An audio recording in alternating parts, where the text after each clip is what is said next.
Hello, everybody. So today we are starting the Invisible Connections podcast. I am your host, Sandra Dorenzi, and I'm also board secretary of Teamwork Wins.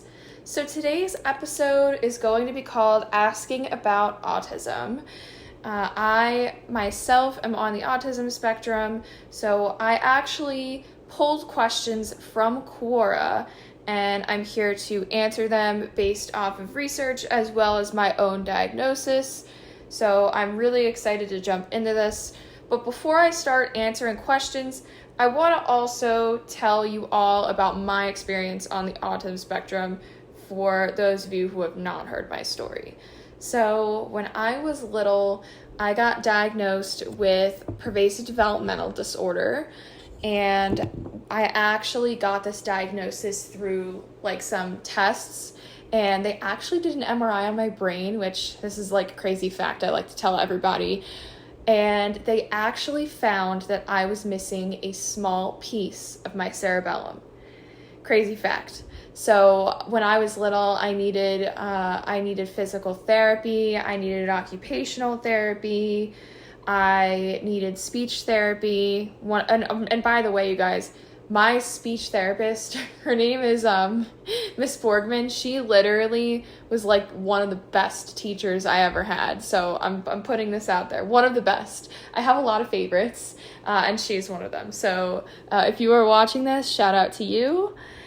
And so that is kind of how I got diagnosed. I got diagnosed very young. I know a lot of people have had experiences getting diagnosed as adults, and I would bet you that's hard because you kind of at that point are set and you don't really have a 504, whereas if you get diagnosed younger, it kind of helps you get that 504 from the schooling experience that you have, and then you're able to get at least some accommodations. But I will say, even having a 504, sometimes it's difficult to get accommodations, even with the document. So that's kind of my main diagnosis story. After I got diagnosed, I kind of went through a series of really hard events in life. I mean, most people have, but I kind of had a lot of situations where I was almost bullied for having autism, and I think that made me an advocate for other people because it pushed me to want to change the things that are out there right now. So we're going to talk a bit about that. So again, I jumped on Quora. I grabbed some questions for a Q&A, and the other thing I want to say before I start about this podcast, so it's called Invisible Connections because I don't want to just talk about autism. I want to talk about all kinds of invisible challenges. And so a lot of the time, if I don't specifically have an invisible challenge I'm going to talk about, I'll try to get somebody on who does so that we can discuss it together. Another guest star that will probably be on this podcast pretty often is my mom. And before all of you are like, oh my gosh, she has her mom here all the time, I think she gives good perspective on what it's like to be a parent of someone who is on the autism spectrum, because she had to go into the schools a lot and stand up for me. So I think it gives that advocacy perspective for parents out there. So just so you all know, this podcast is not just catering to people on the autism spectrum. It's catering to parents who have kids on the autism spectrum. It's catering towards people with other invisible challenges like depression or ADHD. I plan to make it cater to those things, but those episodes also might come much later because I would have to get people to guest star on them. So a lot of the first couple episodes probably will be about autism because that's my invisible challenge. And I feel like I can speak on that one a lot better because I have experience with it. So starting off with our first question here, I actually was kind of surprised by a lot of these questions because I thought there was more education out there, but I don't think there is. So Just a heads up before I read this as well, there will be a lot of controversial questions, and I am just going to answer them based off facts and my own perspective. It might not match up with yours, and that's okay. So I will also take requests for topics as well. So if you want me to talk about a specific topic, please let me know on social media. Okay, my first question that I found on Quora was, is autism the same as mental retardation? So I think this question stems from a lot of misconceptions in the media. I am going to tell you guys the definition of both, and then we'll talk about, how they're the same, which they're not. So the first definition is autism, which is a neurological and developmental disorder that affects how people interact with others, communicate, learn, and behave. So I have autism, so I interact with people differently than what we would consider neurotypical.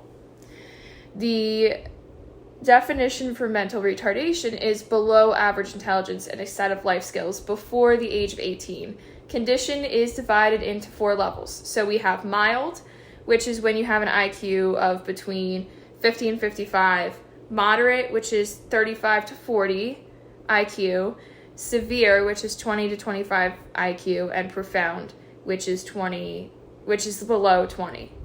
So I got this information off of National Institute of Mental Health. So if that's where you guys are trying to find this information, that's where I got it.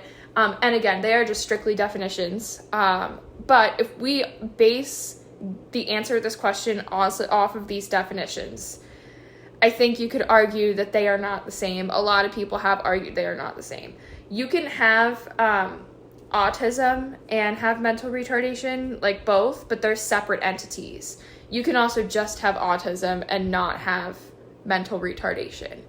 And a lot of people will probably find this question very controversial. It's easy if you are someone who's on the autism spectrum to get angry about this question because there are just a lot of stereotypes out there of us being like quote unquote dumb, I feel like, from my experience. But I'm trying to not get like that with these questions. I think it's important to answer these questions because I think it's the only way we move forward is by educating ourselves and educating others. So they are definitely not the same. You can have autism without having mental retardation. That is my case. I have autism. I do not have mental retardation. But other people can have both, especially if you are on another end of the spectrum.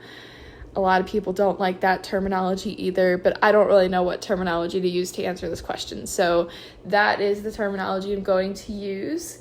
But yeah, they're definitely not the same.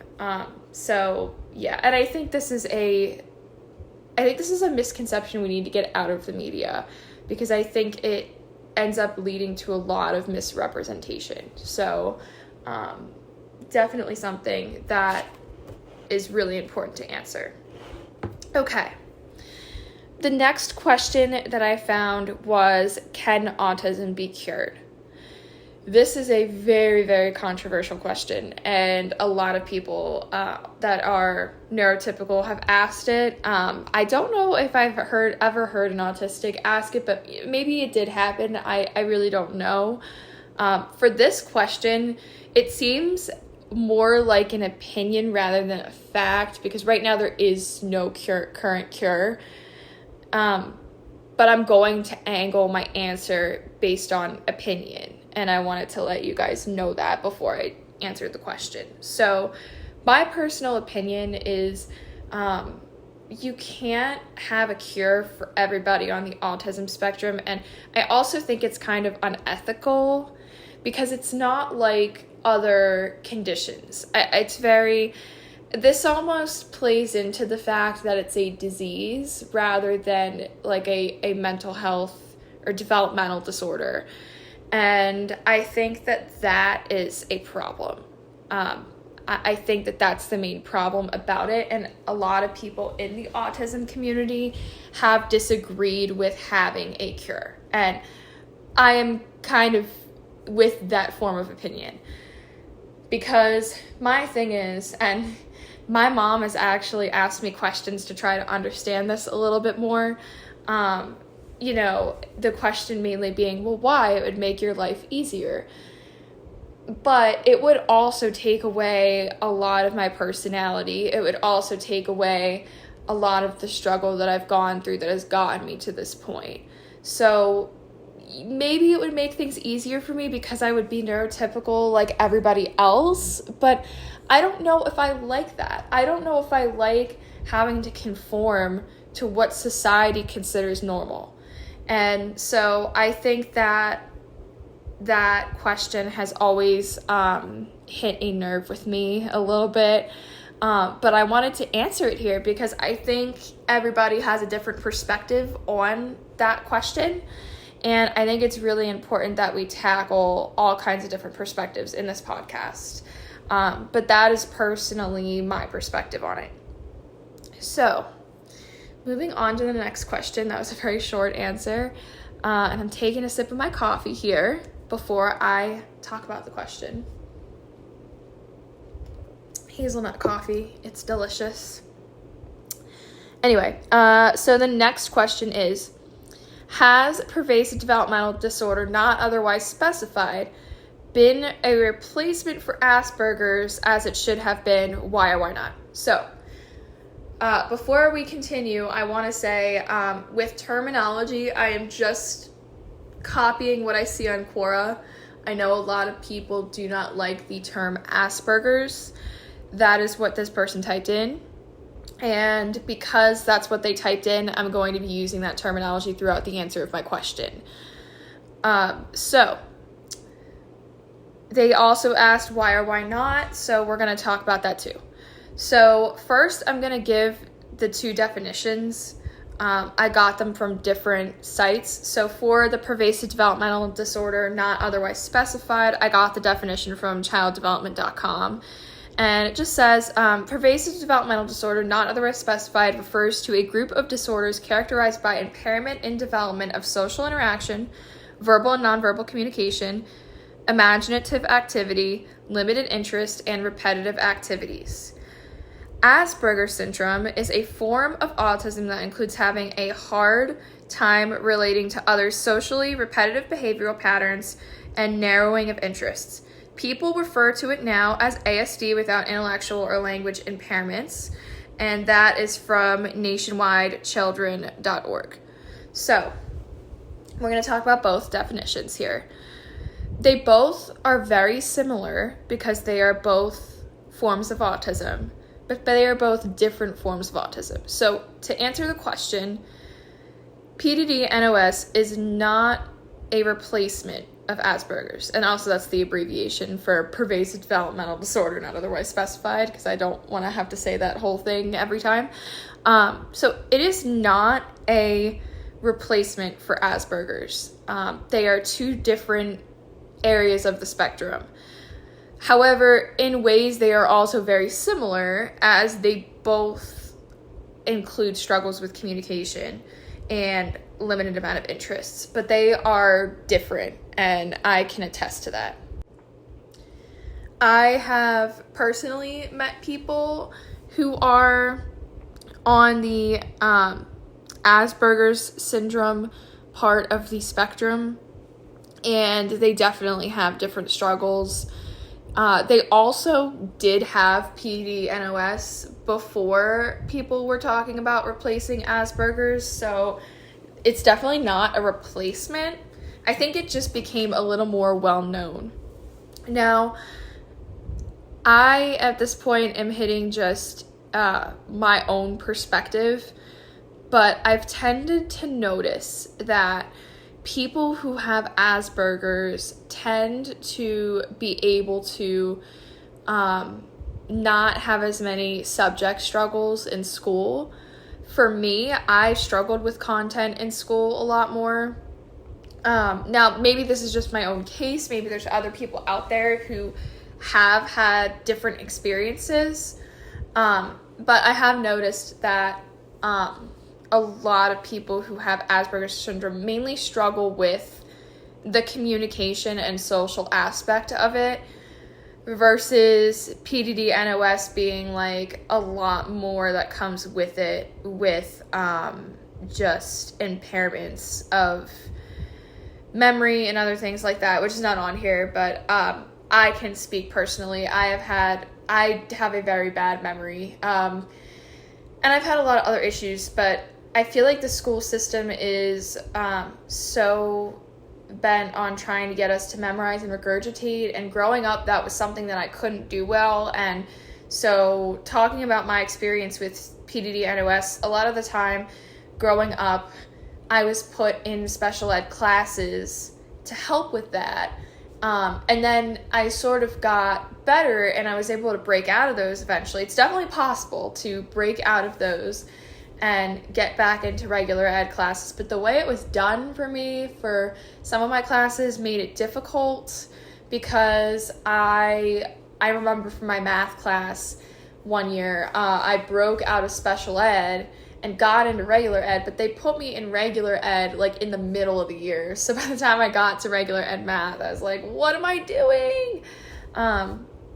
So yeah, just speaking on my experience, I've had trouble with that. I used to have trouble with those minute tests. I hate those now. I have almost like a really bad experience with those. They almost, like, every time I do stuff like that, it almost brings back the memory of like the feeling of, oh my gosh, I have to do it fast and I have to do it now. So it's definitely a difficult thing. I'm trying to think what other experiences I had. Obviously, I had to do physical therapy when I was really little. I don't think Asperger's syndrome requires that. Now, you could probably have something else with Asperger's that might include needing to do physical therapy, but a lot of those issues happen more with PDD-NOS from my education of the subject.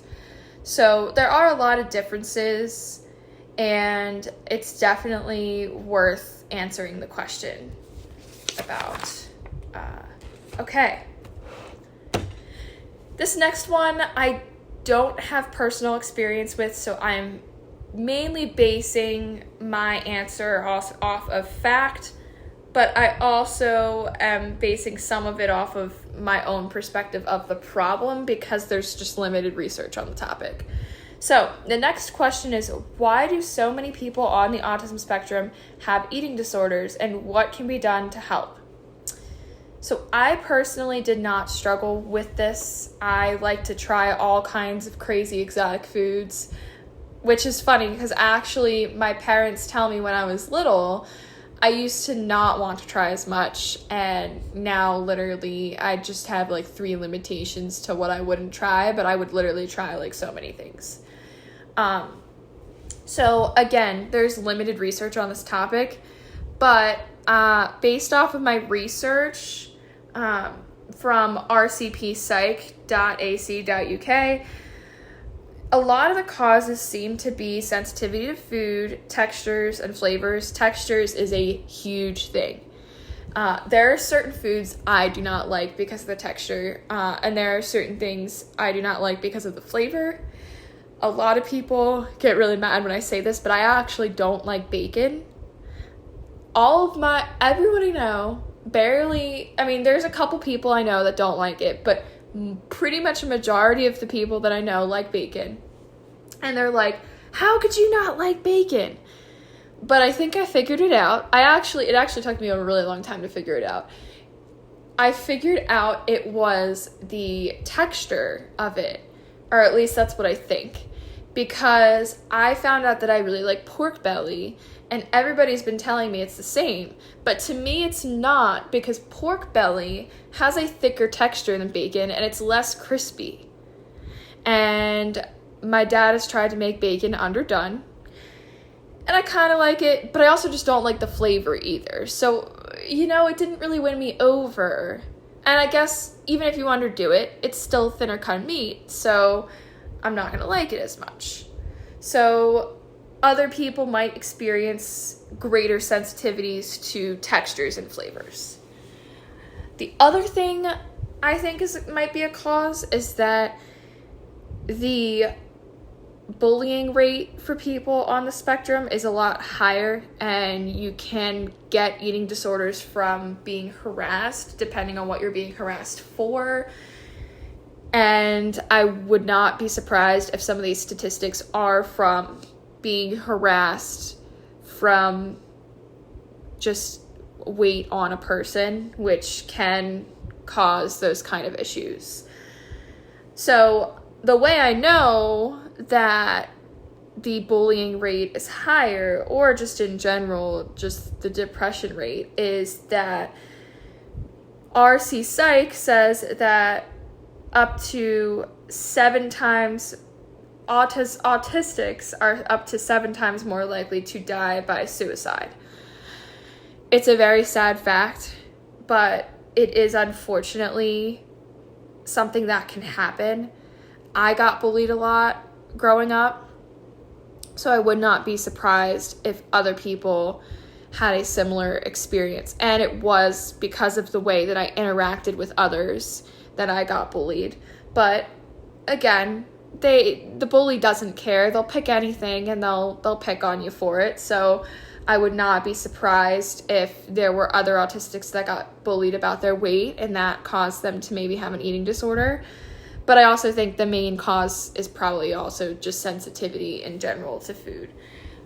And some people like having the same food a lot. I'm not like that. I actually hate having the same food several times in a row, unless it's something I really, really like, or I'm like having a craving over. But if it's not something I love, then I kind of get tired of having the same food over and over and over again. So a lot of the time, but I think I'm like kind of a rarer case. Like, I think most people on the spectrum like having the same foods. I also have found that I like planning out my meals as well, like knowing what I'm going to have that night. I have this obsession of asking my parents, or at least when I grew up, I had this obsession of asking them, and I still have this habit, what are we having for dinner tonight? And I don't know if that is just a common thing for the amount of time that I ask and when I ask it, but I always ask, what are we having for dinner tonight?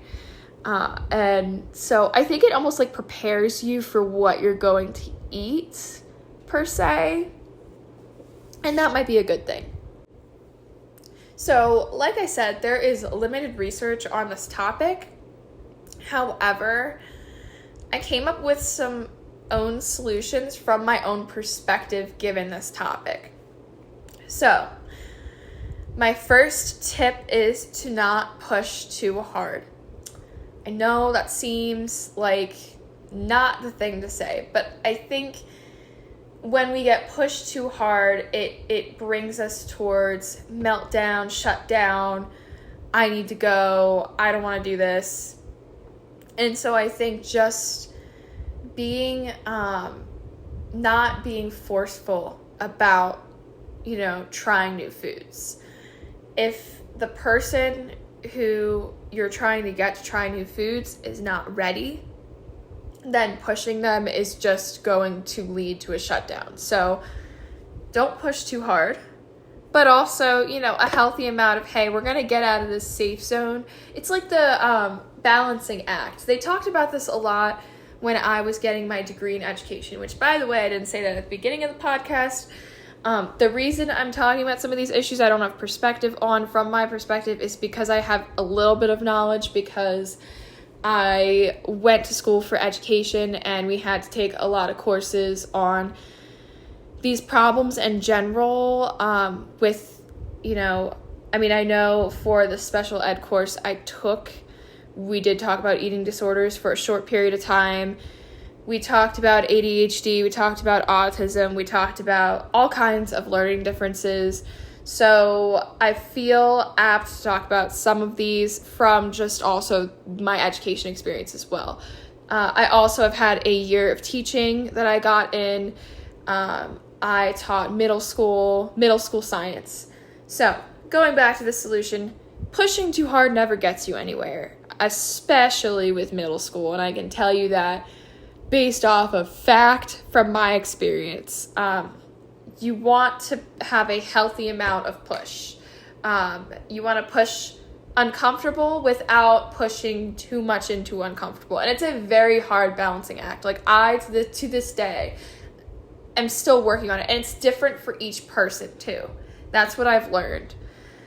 So another thing I would recommend from my experience is having a journal. I used to do this a lot. I used to journal what foods I liked.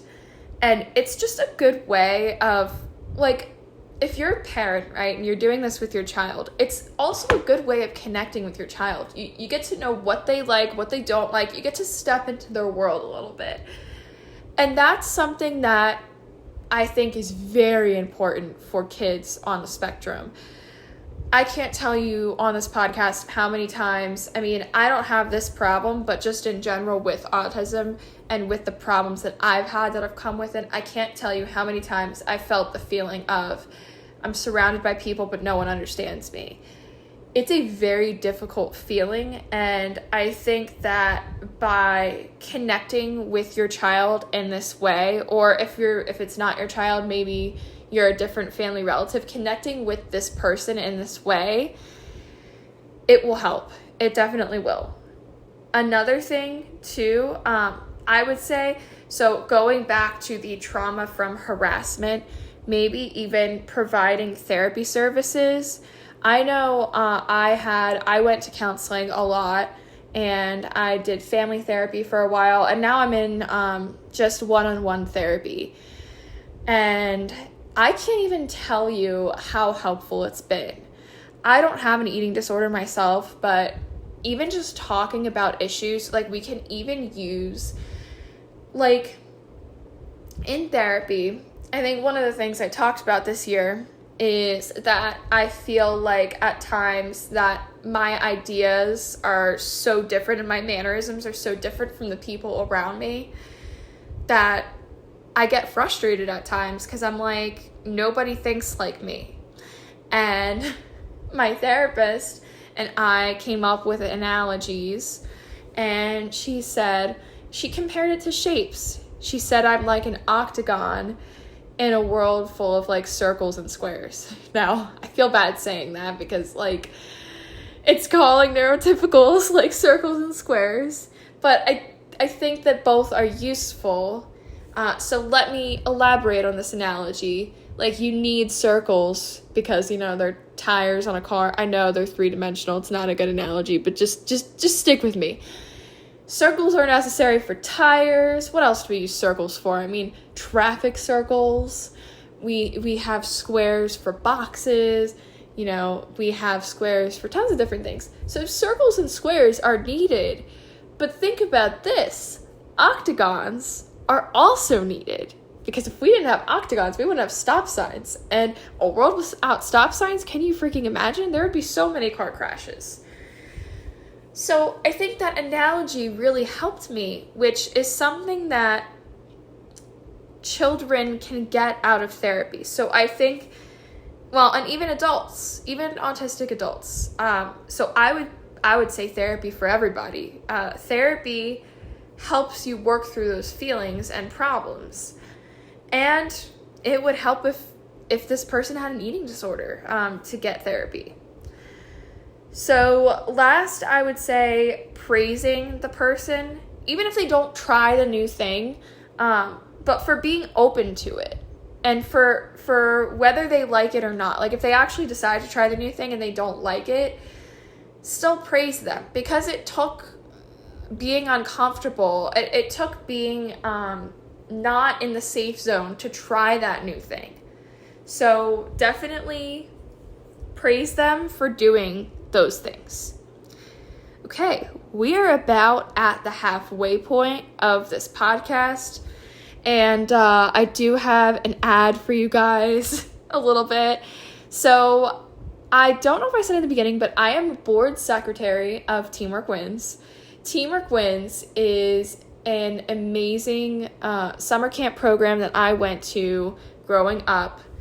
It is for people with invisible challenges of all types. So it could be depression, it could be ADHD. We help all kinds of people. And right now we kind of took a hit from COVID and we're trying to get off the ground a little bit. So I'm going to play for you our ad. We're back.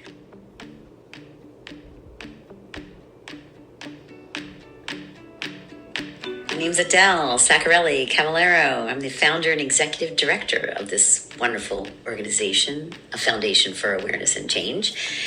And it's dear to my heart. I'm Gail Kirshner, and I'm the executive co-director. I am Sandy Dorenzi, and I am the board secretary. Hey, is Teamwork Win still running? Well, we're on hiatus for a little bit. Or, no, during COVID, we had to stop a little bit. Over the years, I have received phone calls from people that have attended our camps, and now they're in college and in the workplace. And I talk to these people that have attended the programs. They're always so excited, and they express such great gratitude about what they learned here. Our staff and our volunteers just were miraculous. I know that sounds a little out there, but they really were. They changed lives. Our new focus with our programs is with 3 different underserved populations. One is underserved youth who are at high risk for getting into trouble, having difficulty in school, and not being happy and successful. We also want to work with youth who have parents in prison, and we also want to work with ex-offenders who are trying diligently to turn their life around, but need additional support because of their invisible challenges. I would really like to create a program for raising awareness and educating workplaces about the autism spectrum and hiring employees, as well as trying to spread education to workplaces about autism. I'm hoping to also help one-on-one in order to help them find employment opportunity. One of the other things I want to do is make one of these programs virtual. Still in the works, but I think it would be really cool because then people from all around the world or different parts of the United States and different time zones would be able to join. We have a lot to do about awareness and change. Our organization is really about looking at the perceptions as children, sometimes misperceptions, sometimes stories that we told as children, and kind of clearing them up, undoing those beliefs about ourselves that aren't so nice. And I hope you come join us. See you soon. Sorry if the audio there wasn't the best quality. I'm kind of working on an iPhone and an iPad, so it's not going to be the best audio quality, but I hope you all will help support. So there are 2 ways you can help support us in our program developments. Also, you did hear my voice in that ad. I am going to be developing a program to help with the autism unemployment rate. It's still very much in the works because it's the first program I've ever developed. But if you want to help support, there are 2 ways you can help support. First thing you can do is help spread the word. So those ads are actually posted on my social media pages, which will be in the description.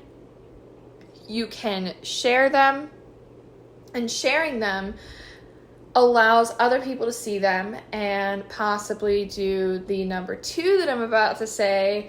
If you would like to help, you may donate to our GoFundMe. That is also going to be posted in the description of this podcast as well, and you can find the link as well on my social media. I'm promoting it all the time, and I'm telling you guys, I promise, this is like such a good program. I cannot even tell you the amount of gratitude I have for what this program has done for me.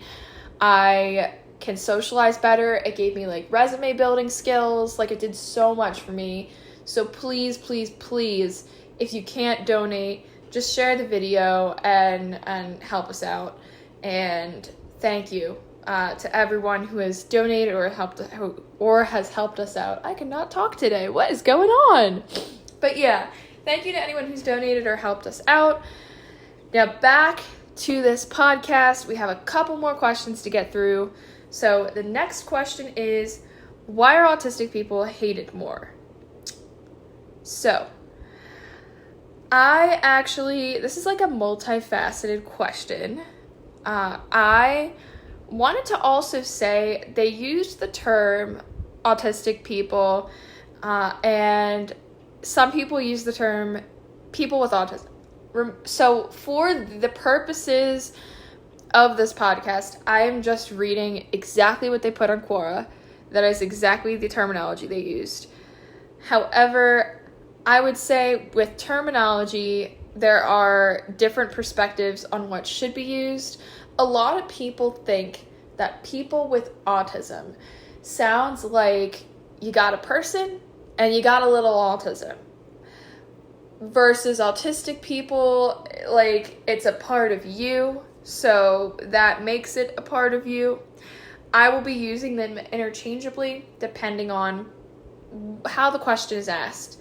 However, personally, when I'm talking about myself, I prefer to refer to it as autistic person, but I just wanted to let you guys know in case you're hearing different terminology. There's the word. Okay. As for the question, I would say the main answer for this is just mannerisms. People look at our mannerisms and their brain almost does a shortcut. Now, I learned about this a lot actually from a conference that I went to, or it was like a meeting. It was a Zoom because it was during COVID. It was a Zoom call. It was on, it talked about diversity and the issue of diversity, but it wasn't talking about neurodiversity. It was just talking about diversity in general as a topic. And a lot of the racist behavior of others and microaggressions, they said was from shortcuts in the brain, or us trying to make a shortcut, for lack of a better words. It doesn't make it right, but it's the neurology of it. And so I think that applies to autism as well. I think other people looking in who don't understand our world and don't understand what it's like, who are bullies, will look into it like in a different perspective. Like, you're not behaving in a typical way. I don't like it. I'm just stating what I've experienced and you know, from basing it off of from what I've learned.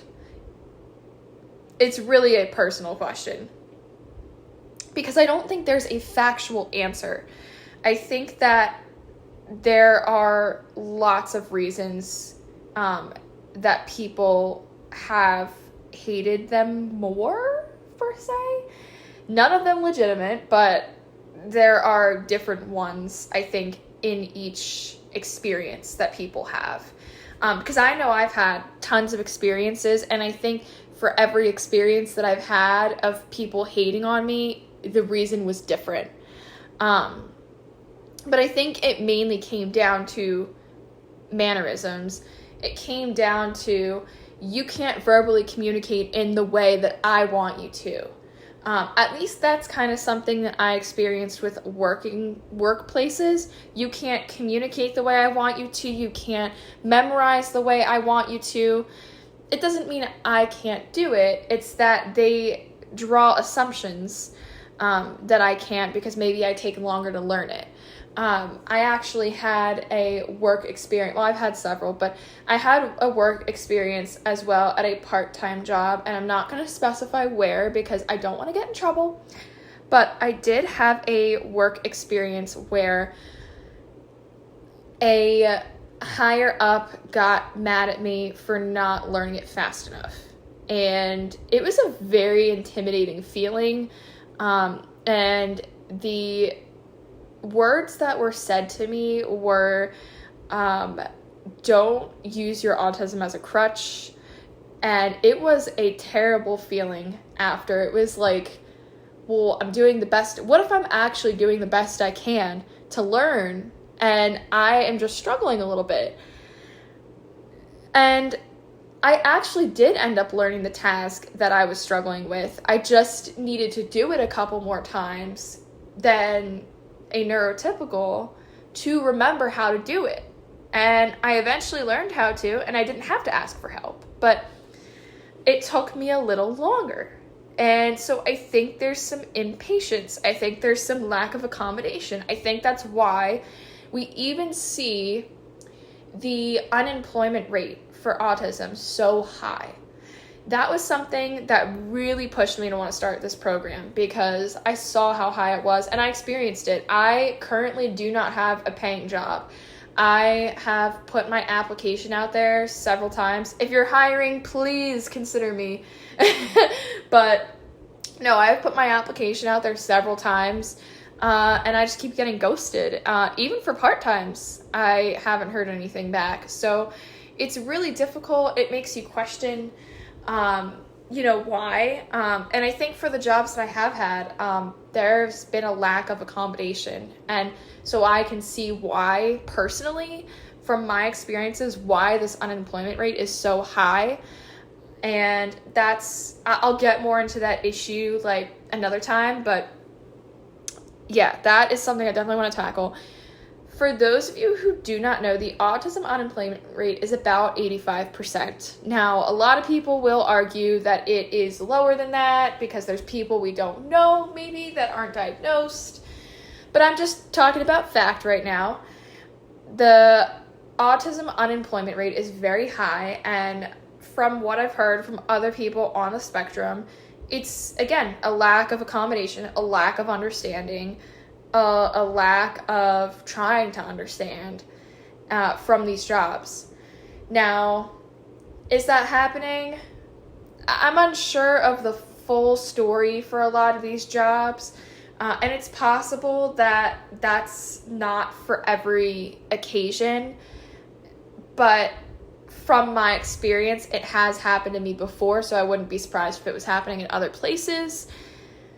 But also, it might not be every place too, if you're a business owner on here. So I'm not crapping on people. I'm just saying what I've heard and my own personal experiences. Maybe I just haven't found the right place yet. So yeah, I think that answers the question. I think it's just a lack of understanding and a lack of wanting to understand. So the next question I have, what does autism burnout feel like and how does it affect you? I actually experienced autism burnout, I feel like, this year. I had my first job and it was a teaching job, and they always tell you as a new teacher how much work it is.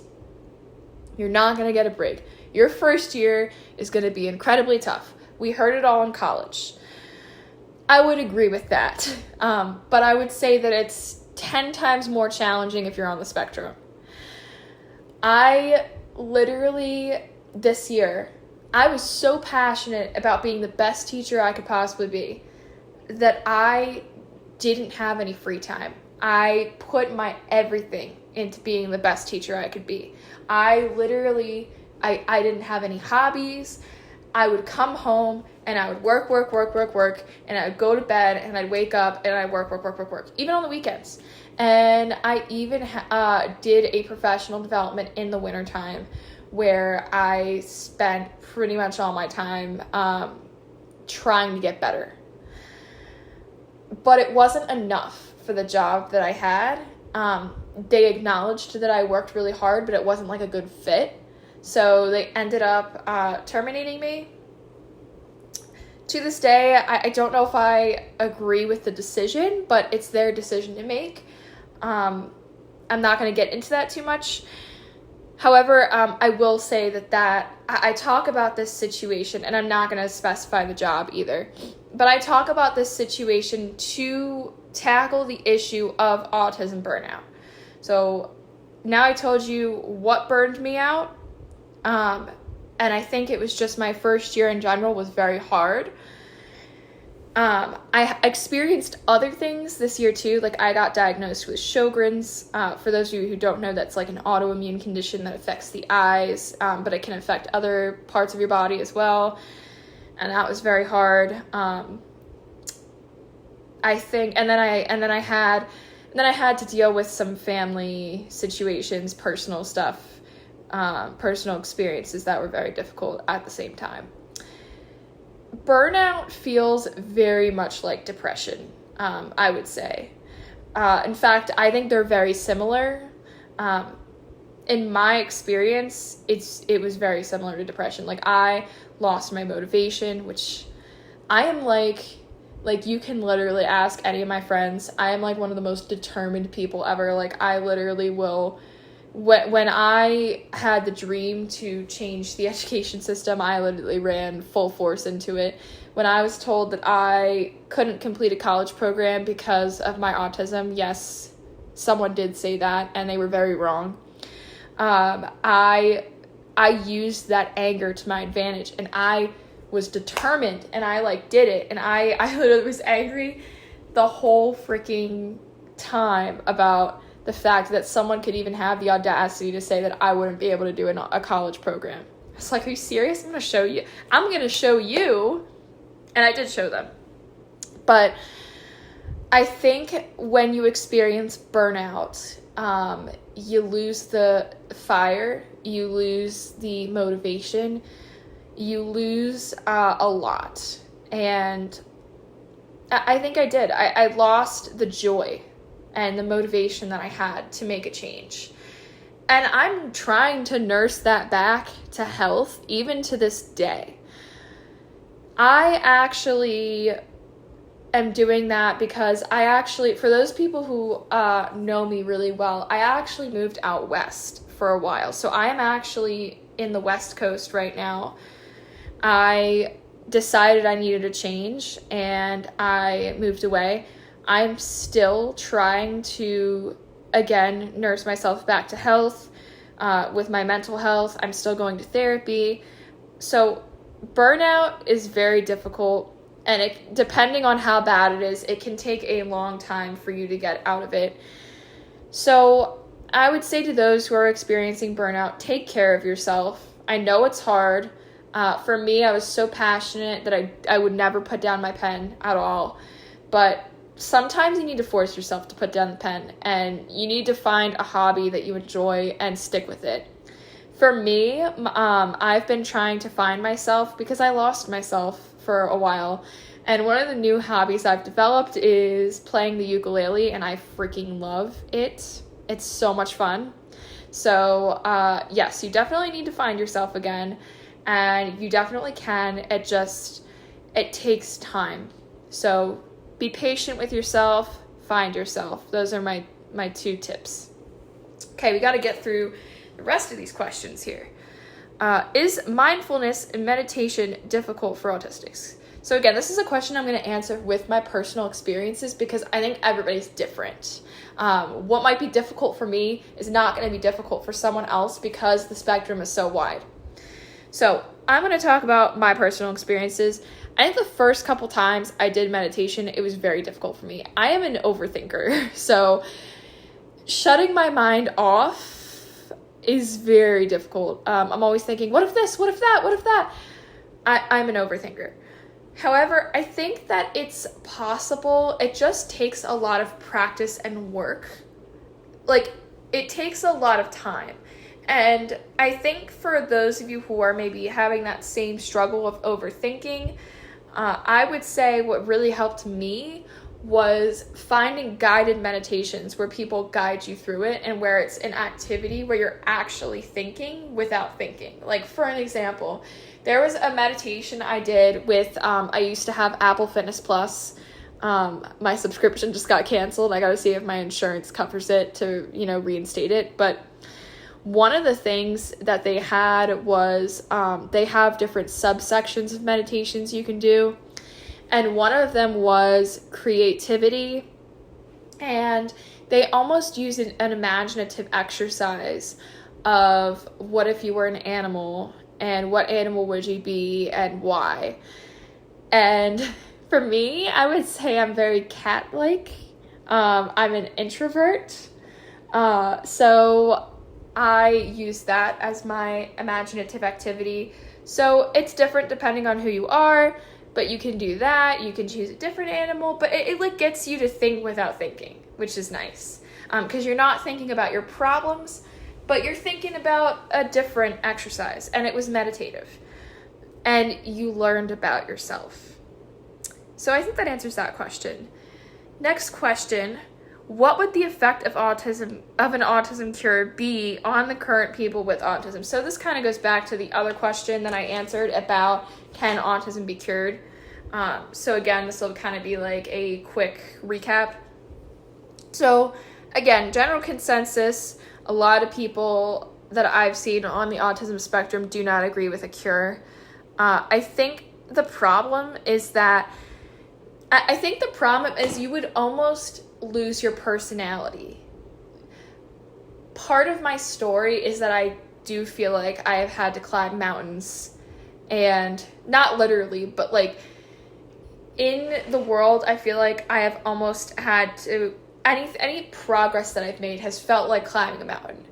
It's hard, the wind's against you, you're really like working to get up, and I think the experience of always having to work hard for everything kind of almost like made me part of who I am. So if you took that away and things started coming easy, I mean, look, I don't want things on extreme hard mode all the time, and I think that's why I get frustrated, but I also don't want everything to come easy either, or things to just come easier. Well, maybe easier, but you know what I mean. I want balance, but my life is not balanced, and it'll always somewhat be that way, I feel like. And if you took that away, then I wouldn't be as passionate about what I do. So that's my general consensus, at least for me. I would recommend for these questions watching a TED Talk. I will actually put it in the link of the description, which I think I have a description for Spotify. I'll have to see. But it's called Who's Afraid of the Big Bad Autism? And it's by Justin Robbins. It's such a good TED Talk. I highly recommend it. I actually recommended it to a professor to play for the class in one of my education classes, and they did, and we all got to talk about it, and it was just such a good moment where we got to talk about these problems. Okay, we got 2 more questions left. So the next one is, what social cues do people with autism miss? So everyone's different. It depends on what part of the spectrum you're on. Some people struggle with just nonverbal cues.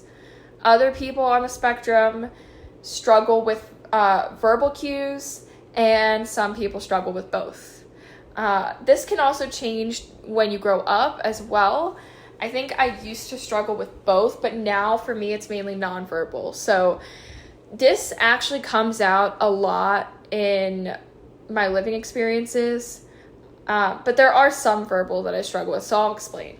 So I've noticed this a lot in my living experiences, especially in college. I lived with a lot of different roommates. So my thing is, when there are problems that we have, a lot of the time I'm very direct. And it's not because I'm trying to be mean, but it's because that's the only way I know how to talk about them, is being direct. I am, like, if I feel that there is a problem, I will want to talk about it, because that is the only way for me to read the situation. If there are nonverbal cues of the other person being upset, I will most likely not pick up on them. And I tried to explain this to a lot of people that I live with, but unfortunately, I think it's hard for neurotypicals to almost like wrap their head around that. Like, how could you not know that I'm upset? I'm making an upset face. I'm acting upset. Can't you see me doing this? Can't you see me doing that? Like, that's my experience. Like, but the thing is, no, we just don't detect it. Like, our brain is just wired differently. And So a lot of the time I've missed those things, and it's led to a lot of problems. It's led to being screamed at. It's led to a lot of reactions that were not very nice. And obviously I'm not going to like say who these people are on here, because like that's just not the right thing to do. I'm not doxing, so don't ask me. But it's not even like I'm talking about specific people. This has almost happened in several different situations for me. So it's not even like one situation that it's happened. But people just tend to feel like I should just understand why they're upset by their nonverbal cues. And no matter how many times I preface that I cannot understand nonverbal cues, it does not seem like that neurotypical people that I've lived with understand that. So I'm just talking about my experience. I'm not saying everybody is like that, but I think if you are someone who's neurotypical and you're living with someone on the autism spectrum, you have to be prepared for that. They will not, no matter how many nonverbal cues you throw at them, they might not understand any of it. And you really just have to sit and say, this is what made me upset and this is why. That's the only way I ever understood these problems, is when I was sat down and someone said, this is what made me upset that you did, and this is why. And then my response is usually, I'm really sorry that happened. I'm sorry that I did that to you. Let's move forward and maybe like I'll try not to do that again. So that's normally, now where I struggle with verbal, now this is not very much, but deadpan sarcasm. The type of sarcasm where it sounds serious is where I struggle. Because then a lot of people be like, haha, I'm just kidding. But my brain does not register that you're joking. So a lot of the time, if it's like a backhanded insult, but it's like with sarcasm, so it's meant to be a joke, a lot of the time I don't pick up on that and I just take it as an insult. And like, you can try to rewire it as much as you want to, but that's just going to be something that I'm always going to struggle with, is sarcastic tones. So certain tones I cannot read, but if it's not like you're acting serious, if it's like, oh, ha, you're like, there's like an undertone, like a sarcastic undertone, like, oh, well, look at that, or something like that. Like, I don't know how to explain it. I can't come up with a sarcastic joke on the fly. It's not my type of humor. I'm a very corny joke type person. But my point is, in saying this, is it has to be obvious sarcasm. That's how I would specify it. There has to be an undertone to it that makes it sound obvious, or else I just don't pick up on it. So I guess that's the answer with my personal experiences, but it's going to differ depending on where you are on the spectrum. So those are the social cues I miss. Why is there a stigma associated with autism? So again, I think we touched on this a little bit, but it's definitely mannerisms. And I've definitely experienced this. I think a lot of people I think the stigma, again, going back to the beginning with mental retardation and autism, people just assume that we're like dumb, I feel like. I don't know if other people have experienced that, but that's my experience personally. People have assumed that I'm like dumb, like telling me I'm not college material and stuff like that. And it really gets me angry when people assume. It's almost like a trigger for me now. Like if anyone assumes that I'm like dumb, it triggers anger, because and it's something I gotta work on. But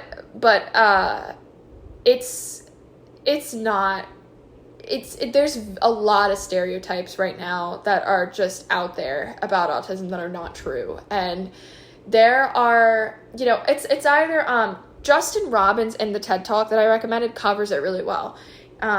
People either expect that you're super dumb or you're super smart, I think.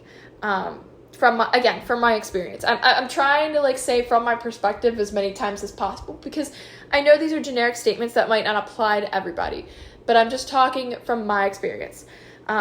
People either expect really intelligent or really dumb, and there is middle, and it's not talked about. It's very frustrating that people do not understand that there is middle. there is always going to be middle. And I feel like I fall in the middle. I would not say I'm one of these really intelligent people. You see that in shows like Good Doctor, which, by the way, despite this man showing great intelligence and a lot of people on the autism spectrum saying that's not a good representation, I actually think Good Doctor is a good representation of some of the problems, especially in the beginning. Like, if you watch the first episode, they're almost arguing about whether he should be hired or not because he's on the autism spectrum and he can't socialize. And that is something that I think is still an issue. So I would definitely recommend at least just giving Good Doctor a watch. That would be an example of what I would say is some of the problems surrounding autism and the way they interact with him. Not necessarily his autism, but the way the neurotypicals in the show interact with him is a very good representation of what you would see in the autism spectrum today. So definitely recommend watching Good Doctor. Just give it a good watch. If you don't like it, it's fine. We can all have different opinions, but I personally think it's really good for that. So I would definitely say, again, like, the mannerisms and stereotypes of either being, far on one end of the spectrum of not being smart, or on the other of being really smart, are just not true. There is middle. It is a spectrum, and there are all different types of people within it. And I don't think categories, I don't think 2 categories is enough. I think there are several different categories. That's why we have so many different names on the spectrum. So, yeah, I would definitely say that. So I recommend for this question really checking out this TED Talk. And yeah, you will see the stigma that we have for it. As well as, I think another issue as well is that a lot of people, like, the whole reason the TED Talk is called the Who's Afraid of the Big Bad Autism is because of the fact that we've stereotyped it as bad. But it's not bad. It's just different. And again, think of the shapes analogy that I used. Squares, circles, octagons, we're all needed in this world. And I think we need to broaden our perspective a little bit and be okay with different. And I think that different is scary for a lot of people. But there's nothing scary about this, and I think we need to be more accepting of others. So that is it for my podcast. We're wrapping up here. A few announcements I want to make for the end here. Again, please donate to the GoFundMe or share the link so that other people can donate.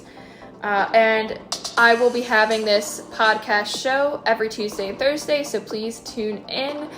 We would be happy to have an audience. And also please follow my social media. It'll be in the description. I'm going to put my public pages on there. A lot of you are probably coming from my personal pages as well. I have 2 social media pages for each thing now, so like Instagram and stuff like that. So I have one that's personal and I have one that's public. Please follow the public page. It's going to be where I'm promoting all this stuff.